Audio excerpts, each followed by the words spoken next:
नमस्कार दोस्तों, स्वागत करता हूं आप सभी का आपके अपने YouTube चैनल नवीन इंडिया पे।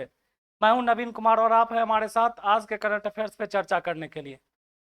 हर रोज की तरह टॉप 20 प्रश्नों का जिक्र करते हैं, आपके साथ हम चर्चा करते हैं। उसी तरह आज भी टॉप 20 प्रश्नों का हम जिक्र करेंगे। चलिए प्रारंभ करते हैं आज का क्लास। आज के नॉलेजोमीटर में जितने भी प्रश्न होंगे उनका जवाब आपको कमेंट बॉक्स में टाइप करके भेजना है। अदरवाइज इस वीडियो के लास्ट में हम सारे प्रश्नों का उत्तर एक एक करके आपके साथ साझा करेंगे। चलिए कुछ मूल मंत्र से प्रारंभ करते हैं। शिक्षा ऐसा वृक्ष है जो दिल में उगता है, दिमाग में पलता है और जुबान पे फल देता है। बहुत अच्छी लाइन है ये, जरा एक बार मैं फिर से पढ़ देता हूं आपके लिए कि शिक्षा ऐसा वृक्ष है जो दिल में उगता है, दिमाग में पलता है और जुबान से फल देता है। इस पे विचार कीजिएगा। प्रारंभ करते हैं। आज के नॉलेजोमीटर में पहला प्रश्न क्या है? पहला प्रश्न है, देवबंद आंदोलन कहां चलाया गया था? जल्दी से टाइप करके कमेंट बॉक्स में, अगर आंसर पता है आपको जल्दी से टाइप करके भेजिए। मुंडा आदिवासी आंदोलन कहां चलाया गया था? दूसरा प्रश्न है, कर्नाटक पठार में किस तरह की मृदा पाई जाती है? कर्नाटक के पठार में कैसी मिट्टी पाई जाती है? जलोढ़ या काली मिट्टी या कैसी मिट्टी पाई जाती है? आप इसे लाल मिट्टी, कौन सी मिट्टी पाई जाती है? जल्दी से आप टाइप करके इसे भेजिए। नेक्स्ट प्रश्न, भारत में सर्वाधिक दूध देने वाली बकरी का नस्ल क्या है? और पांचवा प्रश्न है, अमृत बाजार पत्रिका के संस्थापक कौन थे? यह प्रश्न कई बार पूछा जा चुका है, आप टाइप करके भेजिए। अदरवाइज इस वीडियो के लास्ट में सारे प्रश्नों का एक एक करके चर्चा करेंगे आपके साथ। प्रारंभ करते हैं आज का क्लास आज के पहले प्रश्न के साथ। कोलंबिया में आयोजित भारोत्तोलन विश्व चैंपियनशिप में मीराबाई चानू ने कौन सा पदक जीता था? ये आयोजन हुआ था कोलंबिया में, भारोत्तोलन का, वेट लिफ्टिंग का हुआ था। इसमें मीराबाई चानू जो वेट लिफ्टर हैं उन्होंने कौन सा पदक जीता था? इसका उत्तर होगा रजत पदक। मुख्यतः तीन प्रकार के पदक होते हैं, स्वर्ण होते हैं, रजत होते हैं और कांस्य पदक होते हैं। इसमें मीराबाई चानू ने जो पदक जीता था वो रजत पदक था, यानी स्वर्ण पदक के बाद दूसरा जो होता है रजत होता है, उसके बाद कांस्य पदक होता है। चलिए दूसरा प्रश्न, उपन्यास all the lives we never lived के लिए अंग्रेजी भाषा में वर्ष 2022 का साहित्यिक अकादमी पुरस्कार किसे प्रदान किया गया था? तो इस उपन्यास नॉवेल का नाम है all the lives we never lived के लिए अनुराधा राय को जो है वर्ष 2022 का अंग्रेजी भाषा का साहित्य अकादमी पुरस्कार प्रदान किया गया था। आंसर होगा अनुराधा राय। नेक्स्ट प्रश्न, फीफा विश्व कप 2022 में सर्वाधिक गोल करने वाले खिलाड़ी का गोल्डन बूट पुरस्कार किसे प्रदान किया गया था? तो सबसे पहले फीफा जो है फुटबॉल का से संबंधित विश्व कप था, 2022 में हुआ था। गोल्डन बूट उस खिलाड़ी को दिया जाता है जो सर्वाधिक गोल करते हैं। उस टूर्नामेंट में जो सर्वाधिक गोल करते हैं वैसे खिलाड़ी को गोल्डन बूट दिया जाता है। तो आपको जवाब जानना है इसका। इसका नाम, उनका नाम है किलियन एम्बापे। ये गोल्डन बूट है, देख लीजिए। ये उस खिलाड़ी को, किसी टूर्नामेंट के उस खिलाड़ी को दिया जाता है जो सर्वाधिक गोल करते हैं, सर्वाधिक गोल। ये फीफा वर्ल्ड कप का ट्रॉफी यही है जो लगभग गोल्ड का ही बना हुआ रहता है, जिसमें लगभग कुछ केजी के आसपास गोल्ड लगे हुए रहते हैं। वो ट्रॉफी है, ये गोल्डन बूट है जो सर्वाधिक गोल करने वाले खिलाड़ी को दिया जाता है। और ये महान खिलाड़ी हैं किलियन एम्बापे नाम है इनका, और ये शायद फ्रांस के हैं शायद, और इन्हें ही दिया गया था। चलिए नेक्स्ट क्वेश्चन लेते हैं। जैविक विविधता पर संयुक्त राष्ट्र सम्मेलन की 15वीं बैठक का आयोजन किस शहर में किया गया था? जैविक विविधता पर यह आयोजन था, यह बैठक था। तो ये जो बैठक किया गया था ये कनाडा के मॉन्ट्रियल में किया गया था। कनाडा के मॉन्ट्रियल में किया गया था। आपको याद रखना है, मॉन्ट्रियल शहर है, कहाँ पे है? कनाडा में है, और वहीं पे किया गया था। यही कनाडा का सीन है, देख लीजिए। कनाडा जो आजकल भारत के साथ विवाद में है, ठीक है। जस्टिन ट्रूडो जहाँ के वहाँ के प्रधानमंत्री हैं, यही कनाडा का शहर है जिसका नाम मॉन्ट्रियल है। बहुत शहर खूबसूरत है, उसमें कोई डाउट नहीं है। आदमी अच्छे हो कि नहीं हो उसमें डाउट है। तो मॉन्ट्रियल कनाडा हो जाएगा आंसर। क्या होगा? मॉन्ट्रियल। राज्यसभा के इतिहास में सदन के उपसभापति के पैनल में शामिल होने वाले पहले मनोनीत सदस्य कौन बने हैं? राज्यसभा के इतिहास में, आज तक के इतिहास में, राज्यसभा है ना, लोकसभा और राज्यसभा होती है ना संसद के सदन में, हिस्से में, राज्यसभा के इतिहास में सदन में उपसभापति के पैनल में शामिल होने वाले पहले मनोनीत सदस्य कौन है? इनका नाम है पीटी उषा। इनके बारे में आप बखूबियत जानते हैं। पीटी उषा, जिन्हें भारत की उड़न परी के नाम से जाना जाता है, इन्होंने कई सारे पदक भारत के लिए जीते हैं और इन्हें ही बनाया गया है उस राज्यसभा के उपसभापति के पैनल में, एक मेंबर इन्हें भी बनाया गया है। इनका नाम है पीटी उषा। नेक्स्ट प्रश्न, स्टील इंडस्ट्री में कार्बन उत्सर्जन में कमी लाने के लिए लॉन्च किए गए भारत के पहले ग्रीन स्टील ब्रांड का क्या नाम है? तो स्टील इंडस्ट्री में कार्बन का उत्सर्जन होता है, जो कार्बन वही जो हमारे इन्वायरमेंट पर्यावरण के लिए काफी नुकसानदायक है, उसी कार्बन के उत्सर्जन को कम करने के लिए, कमी लाने के लिए पहले ग्रीन स्टील ब्रांड का को लॉन्च किया गया है। और उसका नाम क्या है? उसका नाम है, देख लीजिए, कल्याणी फेरेस्टा। क्या नाम है? कल्याणी फेरेस्टा नाम है इनका, इसका कल्याणी फेरेस्टा ने लॉन्च किया देश का पहला ग्रीन स्टील। ग्रीन स्टील है ये इन्वायरमेंटल फ्रेंडली है, इसलिए ग्रीन स्टील नाम दिया गया है। ठीक है, और इसका नाम है कल्याणी फेरेस्टा। चलिए अगला प्रश्न लेते हैं। केंद्रीय सड़क परिवहन और राजमार्ग मंत्री नितिन गडकरी ने किस कंपनी के भारत के पहले जमानत ब्रांड बीमा उत्पाद को लॉन्च किया? हमारे परिवहन मंत्री ने लॉन्च किया है इसे, जिनका नाम श्री नितिन गडकरी है।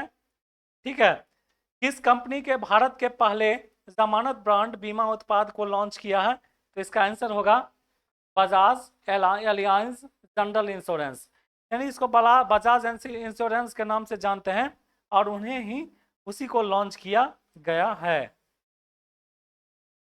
हाल ही में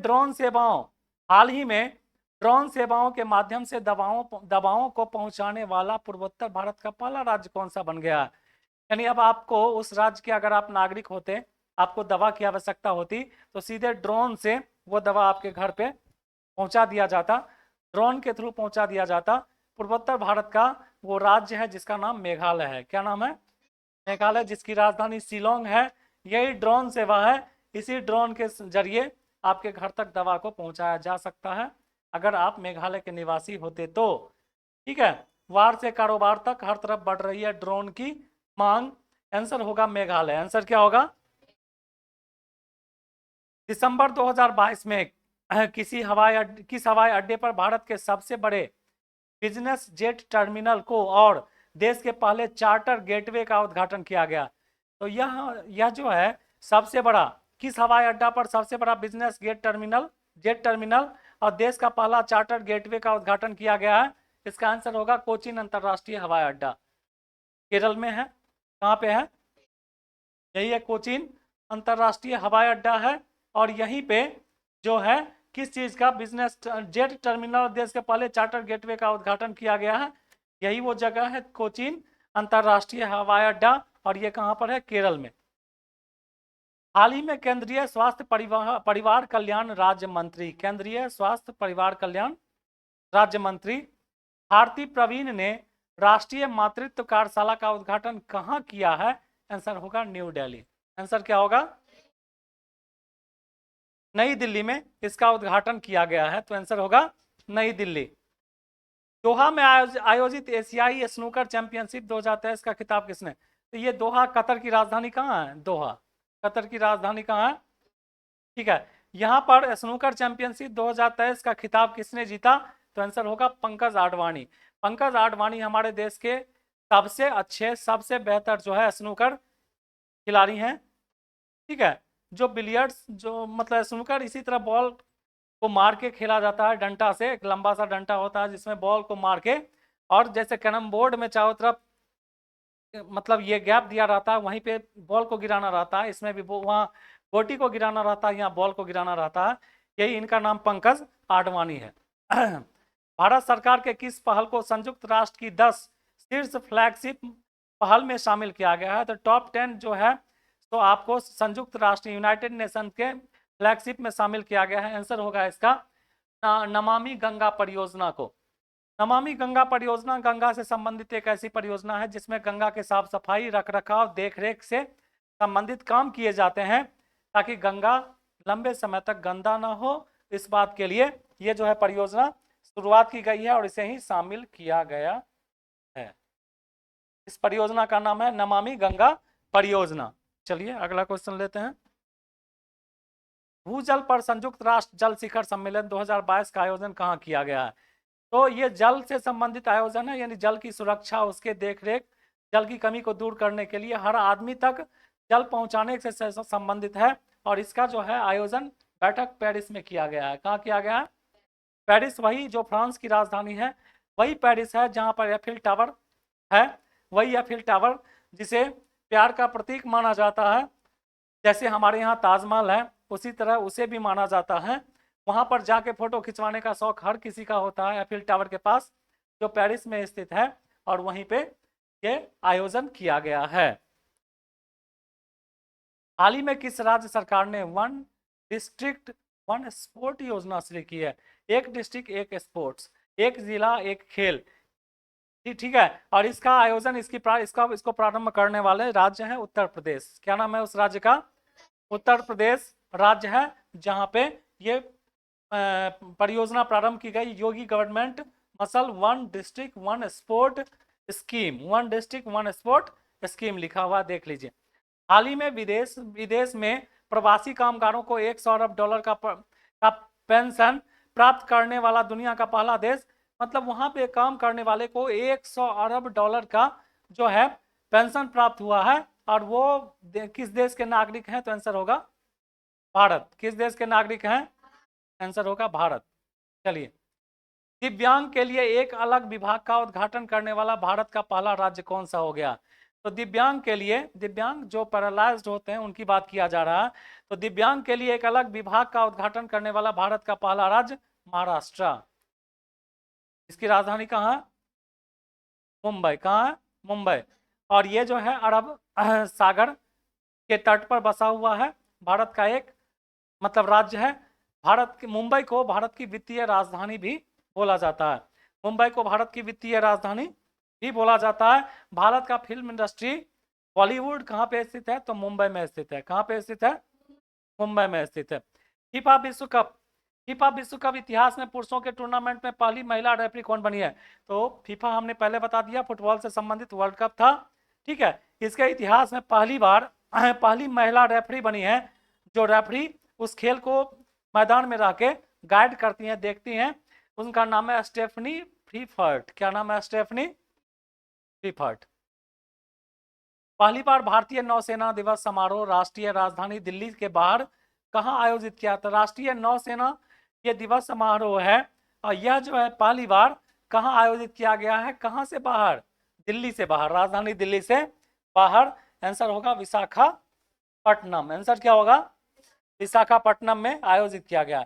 1 जनवरी 2023 को 1 जनवरी 2023 को एक वर्ष के लिए भारत ने किसकी अध्यक्षता ग्रहण किया है? तो एक वर्ष के लिए भारत को अध्यक्षता मिली है किस चीज के लिए? तो आंसर देख लीजिए, लिखा हुआ है वेसेनार अरेंजमेंट। वेसेनार अरेंजमेंट इसका नाम है और इसकी अध्यक्षता जो है भारत को एक वर्ष के लिए दी गई है। किस संस्था ने अपनी पहली वार्षिक state of global water resources report 2021 जारी की है? तो किस संस्था ने जारी की है? क्या चीज जारी की है? वार्षिक state of global water resources report 2021 जारी की है। आंसर होगा WMO, ठीक है, WMO, ठीक है, world health organisation, world meteorological organisation.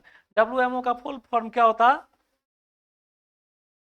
World meteorological organisation. Meteorology उसी डिपार्टमेंट को बोला जाता है जिसमें आपको ये वर्षा का या धूप का या उससे संबंधित जितने भी जानकारी आपको दी जाती है वो मेट्रोलॉजिकल डिपार्टमेंट है। तो किसने किया है? WMO ने। किसने किया है? चलिए, नॉलेजोमीटर के जितने भी प्रश्न हमने आपसे पूछे थे, मुझे उम्मीद है कि आप टाइप करके इसे भेजे होंगे या भेजेंगे जल्दी से। चलिए, प्रारंभ करते हैं आज का नॉलेजोमीटर के सारे प्रश्नों का उत्तर जो हमने आपसे किया था उसका हम जिक्र करेंगे आपके साथ। आंसर पता है तो जल्दी से आप इसका आंसर बताइए मुझे। देवबंद आंदोलन कहाँ चला गया था? पहला प्रश्न है, देवबंद आंदोलन कहाँ चला गया था? आंसर होगा उत्तर प्रदेश। आंसर होगा उत्तर प्रदेश के सहारनपुर में। उत्तर प्रदेश के सहारनपुर में चला गया था। दूसरा प्रश्न लेते हैं, मुंडा आदिवासी आंदोलन कहाँ चला गया था? तो उस समय मुंडा जनजाति बिहार और झारखंड, जब संयुक्त रूप से बिहार और झारखंड था तो मुंडा आदिवासी यहीं पे पाए जाते थे, बिहार और झारखंड में। और ये जो है आंसर होगा बिहार और झारखंड। आंसर क्या होगा? बिहार और। आपको कभी भी एग्जाम में पूछेगा मुंडा से संबंधित विद्रोह या जनजाति तो झारखंड आप मारिएगा। कर्नाटक पठार में किस तरह की मृदा पाई जाती है? तो कर्नाटक के पठार में, मैंने 3 ऑप्शन आपको पहले भी दे चुका था, जिसमें लाल मृदा भी मैंने बोला था। तो कर्नाटक के पठार में किस तरह की मृदा पाई जाती है? लाल मृदा। भारत में सर्वाधिक दूध देने वाली बकरी का क्या नाम है? आंसर होगा जमुनापरी। क्या नाम है? कि भारत में सर्वाधिक दूध देने वाली बकरी है जिसका नाम है जमुनापरी। अमृत बाजार पत्रिका के संस्थापक संपादक कौन थे? ये कई बार पूछ चुका है, कई बार। तो आंसर होगा मोतीलाल घोष। क्या होगा? मोतीलाल। यही इसके संपादक प्रकाशक थे। हमने आज के टॉप 20 प्रश्नों का जिक्र आपके सामने किया। सभी प्रश्न महत्वपूर्ण है, इस बात के लिए आप निश्चिंत रहिए। ये सभी प्रश्न कहीं ना कहीं पूछे जा चुके हैं या आगामी आने वाले जितने भी एग्जाम्स होंगे कॉम्पिटिटिव एकेडमिक उसमें पूछे जा सकते हैं, इसलिए आप इसे राइट डाउन कीजिए। आपके जो फ्रेंड जो किसी भी कॉम्पिटिटिव तैयारी करते हैं उन्हें आप मैसेज कीजिए, भेज दीजिए, शेयर कीजिए ताकि वो भी समझ सकें। अच्छा लगे तो लाइक और सब्सक्राइब कीजिए। धन्यवाद। मिलते हैं अगले वीडियो के साथ।